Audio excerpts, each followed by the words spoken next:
Hello and welcome to the unboxing, or should I say the unpacking of the Touchpad LED clock fan.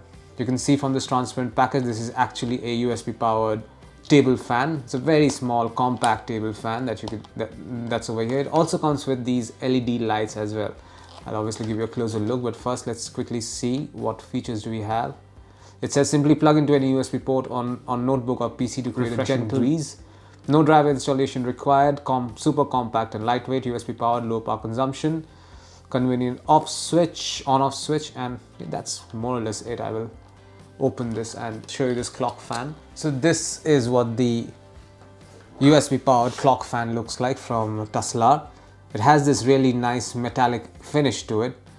It looks very classy. I mean, you can see this is all, it's very shiny and all.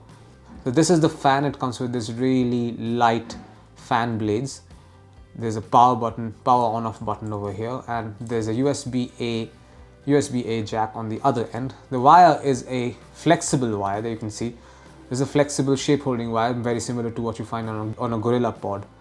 What I'm going to do now, I will connect this to a USB-A power source, which is my laptop over here, and I will see, and we will see rather, if this actually works. So let's put this in. There you go, it actually works, and now you can see the LED as well. This is why it's called a clock fan, because it's showing you the time. I don't know if you can notice because of the the shutter speed of the camera. Yeah, so because of the shutter speed it's blinking right now, but from my perspective it's not really blinking. I can see the time pretty clearly. And also the best part is you can actually leave it like this on your desktop, or if you have a separate USB-A hub, you can use that to power this particular device as well. And this is it. This is what you find inside the pack containing the Touchpad LED clock fan. Thank you for watching.